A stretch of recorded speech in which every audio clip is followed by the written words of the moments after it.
I want you to close your eyes for a minute and imagine all the things you wanted to buy this past year. That trip to Bali, the new MacBook, that designer jacket. Now, open your eyes and answer me honestly. How many of these did you buy without money? How many of them were paid for with your time, your nerves, those evenings you stayed late at the office, those weekends you spent not with your family, but working? We live in a grand supermarket of illusions, where they push one product, success, status, luxury, in exchange for the real living only currency we have, our life, our freedom. And the scariest thing is that we don't even notice how we become voluntary slaves of this system. We are fighting for a place in a cage, thinking it's a penthouse. What if I told you that an escape manual exists? That more than 2,000 years ago, one man not only found a way to break out of this system, but became so free that the most powerful ruler of his time envied him. This man lived in a barrel. His name was Diogenes. And today, we will break down his philosophy, the philosophy of the Cynics, not as a museum exhibit, but as a working operating system for absolute freedom. Are you ready to hear something that could forever change your idea of what it means to be truly free? Part 1. Who were the Cynics? The philosophy of the dog. To understand the Cynics, you need to do the most difficult thing throughout all modern stereotypes about philosophers. They were not office scholars writing treatises by candlelight. No.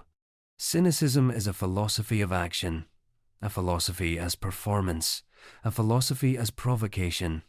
They were called cynics from the word cyan, dog, dogs.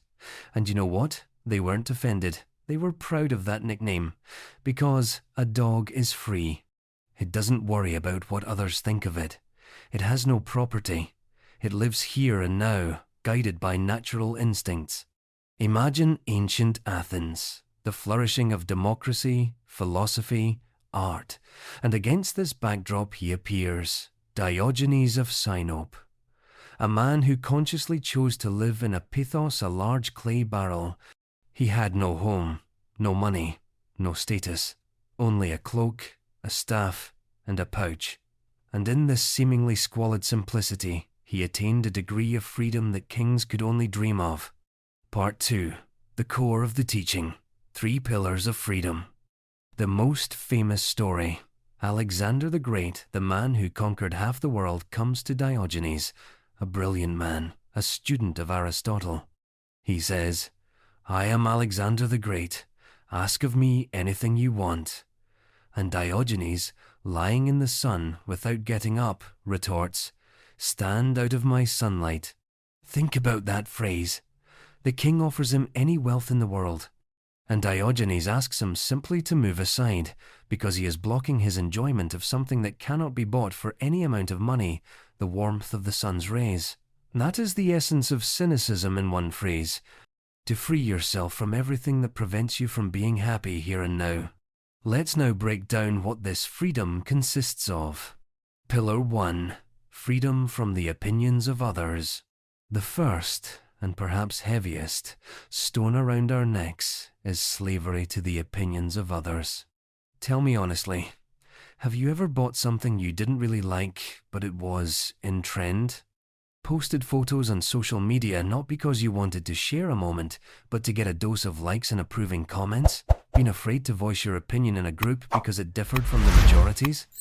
The Cynics introduced a brilliant concept, adiaphora, the indifferent. Everything that is not a virtue or a vice is indifferent. Your reputation, adiaphora. Your number of followers, adiaphora. The opinion of random people about you, adiaphora. The brand of your car, adiaphora. Diogenes took this to the extreme. He spat on noble people, ate in the marketplace, relieved himself in public. He did this not because he was insane. It was his spiritual practice. He was consciously training his immunity to shame and public condemnation. He taught himself, I don't care what you think of me. Your opinion has no power over me. And I suggest a small experiment. You don't, of course, need to literally imitate Diogenes, but try for a week to do 1 or 2 small actions that cause you mild internal discomfort. Walk down the street in not the most fashionable, but comfortable clothes. Laugh loudly and sincerely in a public place. If you genuinely find something funny, say no to a request that is inconvenient for you without making excuses or feeling guilty. Every such small step is a hammer blow to the chains that hold you in the cage of public opinion. Pillar 2. Freedom from things. The second pillar of freedom is our relationship with things. We live in a consumer society that instills in us, you are what you consume. The more things you have, the more significant you are, and we fall for this bait. We work at jobs we hate to buy a car, for which we'll pay off a loan, to drive to that job. A vicious circle of madness. The cynics offer a radical solution, asceticism. Not self-torment for its own sake, but training, tempering the spirit through the simplification of life. Diogenes had a bowl for drinking, but one day he saw a boy drinking water from his cupped hands, and Diogenes threw away his bowl. Because he realized, even this simple thing is already a dependency. Even it makes him slightly less free. The point is not to live in poverty. The point is to prove to yourself, I can be happy without this gadget. I can be full without this expensive restaurant. I can be warm without this designer jacket. When you go through this inner initiation, magic happens. You cease to be a slave to things. You begin to own them. Advertising loses its power over you. The fear of loss disappears, and an incredible, intoxicating feeling of lightness appears. Pillar 3. Freedom from endless desires, autarky. And finally, the third, highest level of freedom autarky, self-sufficiency, a state where you, for your happiness, are enough for yourself. Not external attributes, not the approval of others, but simply to be alive, to breathe, to feel.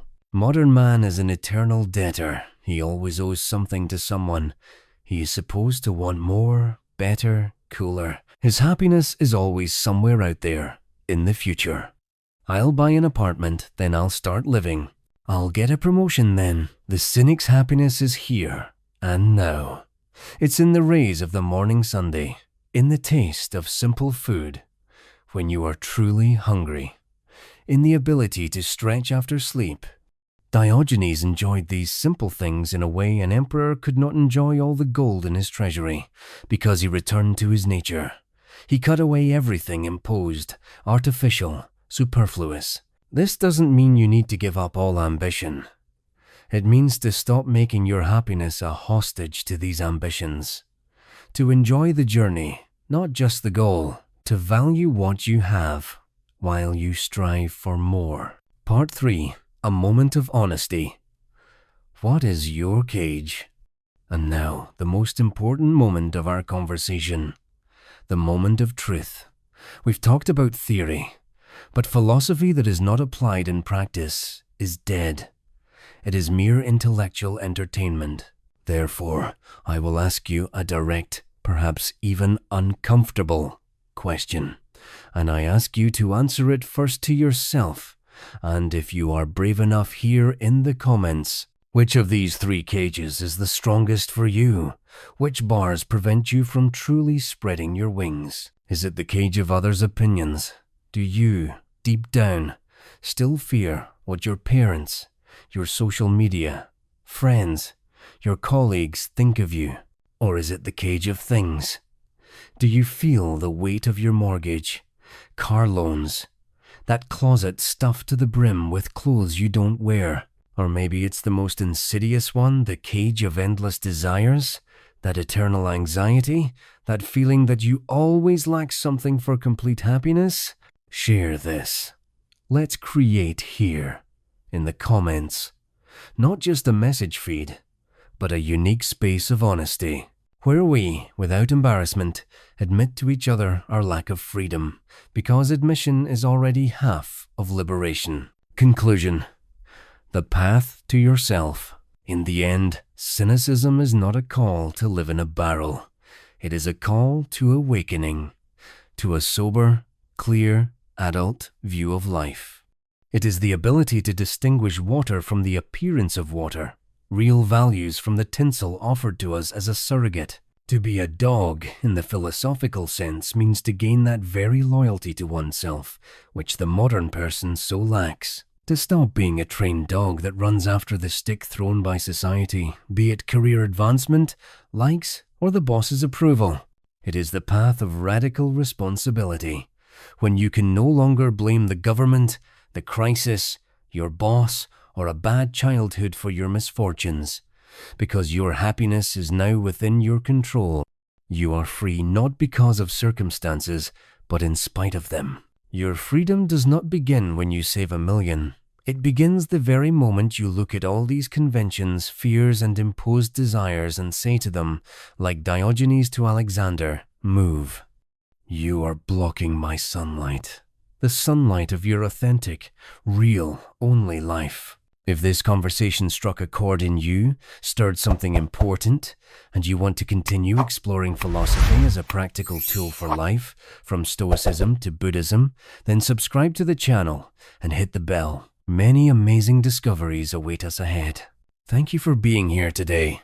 Remember, the most durable prison is the one you built yourself and voluntarily moved into. But the good news is that since you were its architect, you always have the blueprints to find the exit to yourself. See you next time.